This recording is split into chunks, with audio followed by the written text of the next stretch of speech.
Let's talk to people on both sides of the debate. James McGrory is Executive Director of Open Britain. He was a key member of the Remain campaign. And Kate Hoey is Labour MP for Vauxhall and was a leading Brexiteer. Good morning to you both. Good morning. Good morning. James McGrory, if I could start with you.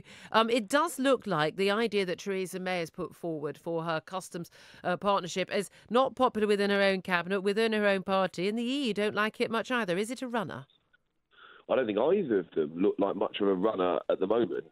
She's got a cabinet, and then she's split that into what you're calling her war cabinet or a cabinet subcommittee. And because they can't agree, she's had to split that into two further smaller groups. If she splits it down any further, it's just cabinet ministers talking to themselves in an empty room. I don't think either of them have any much support in the cabinet, the party, or the wider or Parliament or the country. But perhaps more importantly, the EU aren't particularly keen on either idea, and they're the other people on the side of the negotiating table. Kate Hoey, do you think, though, that the alternative, this MaxFac, maximum facilitation, I don't know how it became MaxFac, is going to catch on there? Well, of course, the EU don't like anything that we're saying because their role at the moment is to be as difficult and intransigent as possible. I mean, the reality is they don't like the fact we're leaving, and leaving meant... I thought you were talking about the Chancellor then. Leaving meant leaving the customs union, and it's so simple. And I think most people listening will be really pretty fed up with the whole thing because, as far as they're concerned, the idea is we leave. We don't want to continue to be paying money. We want to be able to trade freely, and we want to get control of our laws. And all of those three things would be affected if we stayed in this kind of strange sort of customs union. Now, the one position that Theresa May is pushing, and it doesn't seem like the Cabinet now are going to accept that, would not quite be as bad as being in the customs union, but it would still be a nightmare to work out, and we would end up being responsible for collecting taxes and sending over to the EU. The Max Fax idea is pretty sensible. The reality is people are concerned about the border between Northern Ireland and the Republic, that there is absolutely no reason why, with goodwill from both sides, including the EU as the third side, there's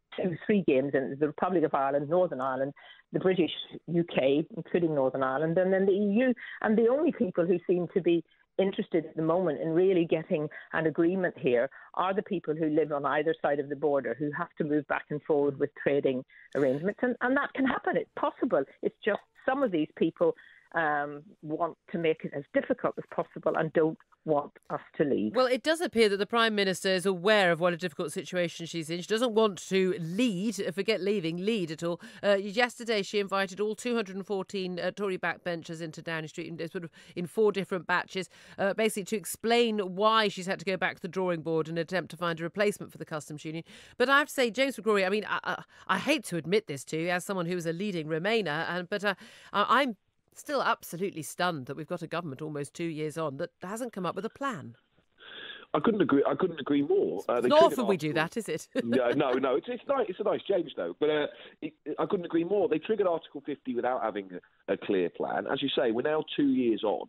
The government are still saying that they want to have this all done and dusted and wrapped up by October, which I think they've got no chance of. And we, quite rightly, pore over the details about what the Cabinet think, but they haven't even started negotiating with the other side yet, who, people can say they're being intransigent or whatever, but this is a negotiation. You do have to negotiate with the other side of the table, otherwise you're just talking to yourself. I thought Sir Keir Starmer was doing that. He was over in Brussels meeting Barnier, wasn't he?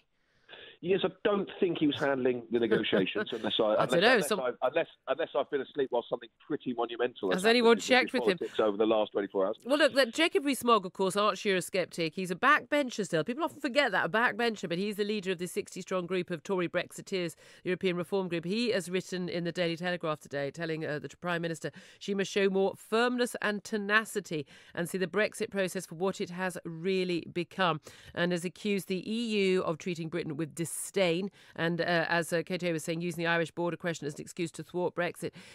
The reality is that James, that the pressures that are on the Prime Minister are very, very strong from the EU, but they're also very strong from within her backbenches. She has to deliver a form of Brexit that is going to please the Eurosceptics, not just in her own cabinet, but in her own party, and not just in Parliament. 70% plus of Tory voters, I think, are now Brexiteers.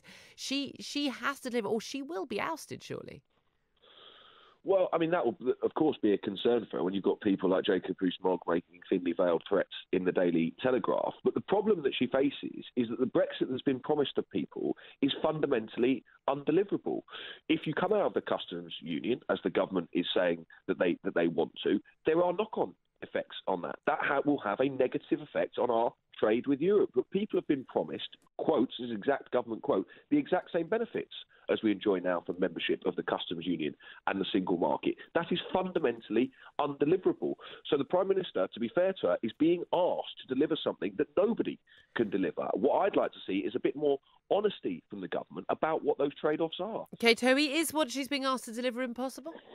No, of course it's not. And you know, he talks about the downside of not being in the customs union. There is a huge upside of not being in the customs union. And for a start, we will be able to actually import food at a much cheaper price. We will be able to make those trade deals that are going to, in the end, give us a long-term, better economic future.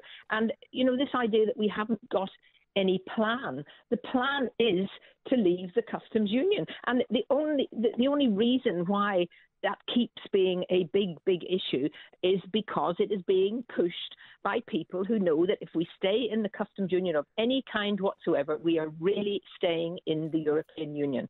That's it. It will be Brexit in name only. And that is what they really want. Many of these people using these so-called economic reasons for pushing that. And I just don't think Theresa May can possibly allow that to happen and I don't think the country will allow that to happen. You know, and I'm struck by more and more people who voted to remain who are just exasperated now that we're not getting on with it. There's a very small, hardcore group of zealots, and we saw some of them yesterday launching again. They're great, you know, David Miliband flying in to save us all from this terrible Brexit. It's just ridiculous. I hope that Theresa May will have been boosted a little bit by the fact yesterday that when she saw a lot of her MPs in different groups, I think she will have been told, look, this is not what our constituents are saying, now get on with it. Kate Hoey, Labour MP for Vauxhall and leading Brexiteer. James McGrory, I'll give you the final, very brief say on this.